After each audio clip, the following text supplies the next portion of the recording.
एक गोरा white house में बैठकर भारत की सीज फायर का ऐलान करेगा? ये आपका नेशनलिज्म है। अफसोस होता है मुझे सर। मैडम चेयरमैन साहिबा, मैं शुरुआत में अपनी तरफ से ताज़ियत पेश करना चाहूँगा उन 26 लोगों को जिनका नाम पूछकर और मुसलमान नहीं होने के नाते पर उनको गोली मारकर कत्ल कर दिया गया। मैं ताज़ियत पेश करना चाहूँगा मौलाना इकबाल को, जो पूंछ के मदरसुल ज़ियाउल उलूम के मुदर्रिस थे, उस 5 साला लड़की मरियम को जिसको पाकिस्तान की शेलिंग में उसका पेट फट गया। मैं ताज़ियत पेश करना चाहूँगा मैडम ज़ैन अली और उर्वा फातिमा, इन दो जुड़वा भाई बहनों को जिनकी उम्र 14 साल थी, लांस नायक दिनेश कुमार को, बीएसएफ के सब इंस्पेक्टर मोहम्मद इम्तियाज़ को। मैं शुक्रिया अदा करना चाहूँगा कश्मीर की आवाम का कि उन्होंने पहलगाम के वाक़े के बाद मस्जिदों से ऐलान किया मज़म्मत का, बग़ैर किसी के बोलने पर रोड पर निकलकर उन्होंने पाकिस्तान से आए हुए दहशतगर्दों की मज़म्मत की। मैं मुबारकबाद देता हूँ हमारी मुसल्लह अफ़वाज को कि उन्होंने एक अजीम कुर्बानी पेश की और बहादुरी के साथ ऑपरेशन सिंदूर में भारत को कामयाबी दिलाई। मैं मुसल्लह अफ़वाज ने पहले 9 दहशतगर्द ठिकानों पर उनको निशाना बनाया और सबसे मेरी नज़र में जो दहशतगर्दी के दिल पर हमला हुआ वो भावलपुर का था और 6 एयरफील्ड, 3 हैंगर और 2 रनवेज को हमने तबाह किया। बाद में ऑपरेशन सिंदूर की कामयाबी की एक अहम वजह यह थी मैडम कि मुल्क में इत्तेहाद और इत्तेफाक पैदा हो गया था, एक यूफोरिया पैदा हो गया था, मगर अफसोस कि हुकूमत ने उसका फ़ायदा नहीं उठाया। मैं आज भी कह रहा हूँ, जिम्मेदारी के साथ कह रहा हूँ कि पाकिस्तानी फ़ौज, पाकिस्तान की ISI, पाकिस्तान का डीप स्टेट, उनका हयाती मकसद ये है कि हमेशा भारत को कमज़ोर किया जाए और अगर हमको इन ताकतों को कमज़ोर करना है तो देश में इत्तेहाद और इत्तेफाक को बरकरार रखना पड़ेगा। अगर हम बुलडोज़र के ज़रिए या फिर लिसानी जबर के ज़रिए या मजहबी फ़िरक़ा परस्ती के ज़रिए अक़लियतों को निशाना बनाएंगे तो हम खुदा ना खास्ता उन पड़ोसी मुल्क के दहशतगर्द तंजीमों को कहीं कामयाब ना हो जाए। मैडम, मैं आपके सामने ये भी कहना चाहूँगा कि इत्तेहाद और इत्तेफाक इस मुल्क में जब मजबूत होगा तो हमको बैनुल-अक़वामी सतह पर दिखाने की ज़रूरत नहीं पड़ेगी।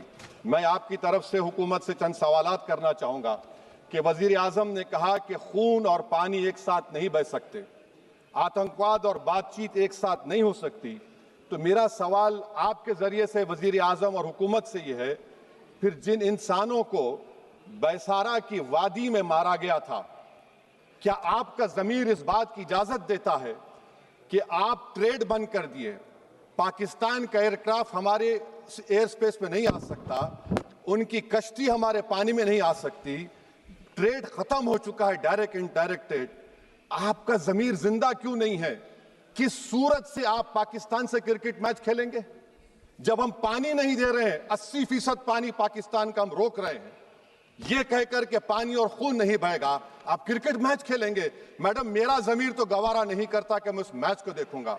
क्या इस हुकूमत में इतनी हिम्मत है कि उन 25 मरने वालों को फोन करके कहे कि देखो हमने ऑपरेशन सिंदूर में बदला ले लिया, अब तुम पाकिस्तान का मैच देखो?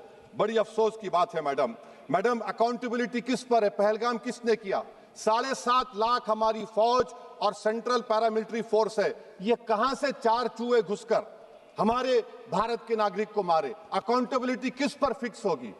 LG पर फिक्स होगी तो LG को बरतरफ करिए, IB पर आती है तो एक्शन लीजिए, पुलिस पर आती है तो एक्शन लीजिए, मगर आप ये समझ रहे हैं कि ऑपरेशन कर दिया और हम खामोश लोग भूल जाएंगे। अकाउंटेबिलिटी फिक्स करना पड़ेगा। मैडम, डिटरेंस आपकी क्या है? आपने सर्जिकल स्ट्राइक किया, आपने बालाकोट किया, फिर ये पहलगाम हुआ, तो आपकी डिटरेंस की पॉलिसी नाकाम साबित हुई, कश्मीर की पॉलिसी नाकाम साबित हुई, 370 हटा दिया आपने एक रियासत को यूटी बना दिया और उसके बावजूद भी दहशतगर्द वहां पर पहुंच गए। तो और अफसोस मुझे इस बात का होता है मैडम कि पाकिस्तान को हम जानते हैं, पाकिस्तान और इजराइल इस पूरी दुनिया में एक फेल्ड स्टेट है और पाकिस्तान के आर्मी चीफ को, जिससे हमारे स्ट्रेटेजिक रिलेशनशिप है, जिसको अपना दोस्त कहते हैं, उस देश का प्रेसिडेंट उस शख्स को बुलाकर खाना खिलाता है अपने साथ जिसके भाषण से हमारे लोग मारे गए थे। तो क्या आपकी खारजा पॉलिसी कामयाब हुई? आप देख लीजिए। अच्छा, हमारे देश में एक ऐसी तंजीम है जिसका वजूद नफरत की बुनियाद पर और मजहबी अज़बियत को फैलाने के लिए बनाया गया। उनको तकलीफ है सेकुलरिज्म से, सोशलिज्म से, मगर हमारे संविधान के प्रियम्बल में लफ्ज सॉवरेन है। सॉवरेन का मतलब यह है कि हम खुद मुख्तार हैं, हम हाकिम आला हैं, हम अपने मुल्क के मुकद्दर का फैसला करेंगे। एक गोरा व्हाइट हाउस में बैठकर भारत की सीज फायर का ऐलान करेगा? यह आपका नेशनलिज्म है। अफसोस होता है मुझे सर। मैडम मैं आपसे पूछना चाह रहा हूं कि अगर एक चचा सैम ऐलान कर रहे हैं तो हमारी फौज पर क्या असर पड़ा होगा? हमारे उन पायलटों पर क्या असर पड़ेगा जो नहीं मालूम कितनी ऊपर आसमानों पर भारत की हिफाजत कर रहे हैं? वो नेवी का सिपाही जो समंदर में खड़ा हुआ है, उसको यह नहीं मालूम हो रहा है कि मेरा प्रधानमंत्री ऐलान नहीं किया, एक गोरे ने ऐलान किया। बड़ा ये आपके कैसा होगा ये? मैडम मेरा सवाल हुकूमत से यह भी है कि हम कोई एडवर्सेरियल कंट्री नहीं है अमेरिका के लिए, हम दोस्त हैं, स्ट्रेटेजिक रिलेशनशिप है। क्या क्या एग्रीमेंट हमने साइन नहीं किया, तो क्या ये दोस्ती निभा रहे हैं? मैडम मैं हिस्टोरिकल एग्जांपल दे रहा हूं, क्रुश्चेव और टीटो। क्रुश्चेव ने दबाव डाला, टीटो ने कहा मैं नहीं मानता, मैं नैम ज्वाइन करूंगा।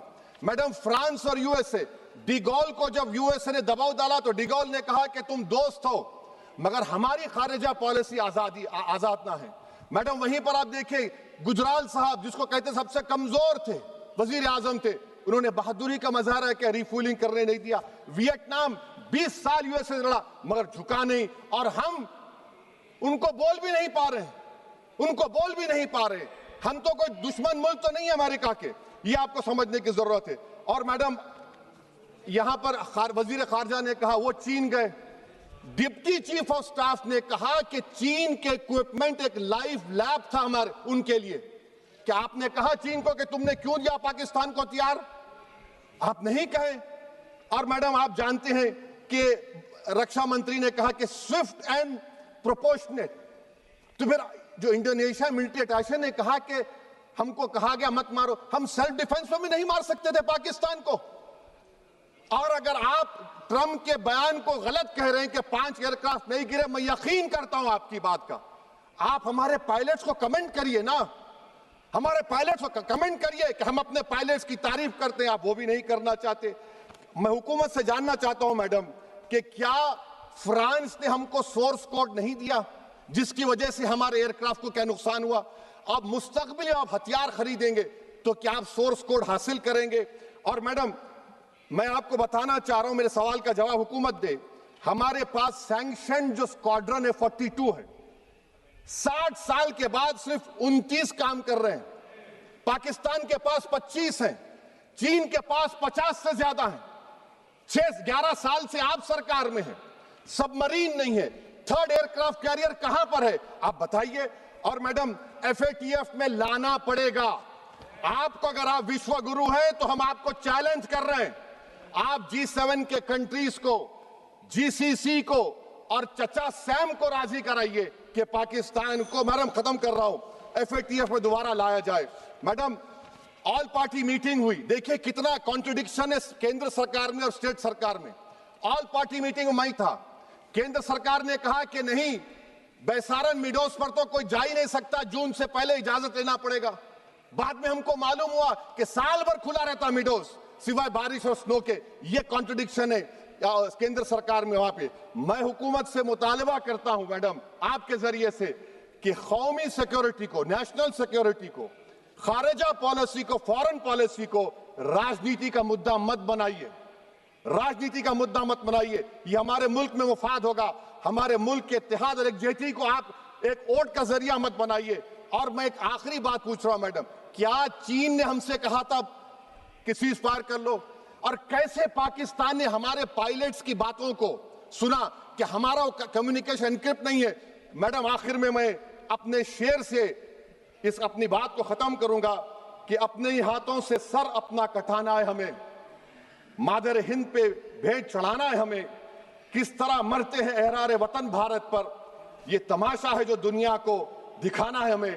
ये मैं भारत की उस बहादुर फौज के नाम पे करता हूं, मुसल्ह फौज के नाम पे करता हूं। ये शेर कहने वाला कोई बीजेपी का नहीं था, ये शेर कहने वाले का नाम शेर था, शहीद अशफाकुल्लाह। मैं फिर से हुकूमत से कह रहा हूं, पाकिस्तान टेररिज्म करेगा, आप तैयार हो जाइए। आप चीन से मोहब्बत, कितना इम्बैलेंस हुआ ट्रेड का, कितना इम्बैलेंस हो रहा है चीन से। अच्छा, जब गलवान हुआ उस वक्त भी ट्रंप ने कहा था कि मैं बात करूंगा, हमने कहा नहीं बात करेंगे, जरूरत नहीं है। आज ट्रंप हमारे से पहले बोलता है। इज्जत नफ्स भी कोई चीज होती है, इख्तिदार में कोई यहां रहेगा कोई वहां रहेगा, मगर इख्तिदार में इकबाल होना चाहिए। बदबख्ती की बात यह है कि आपने इकबाल को खो दिया। बहुत बहुत शुक्रिया।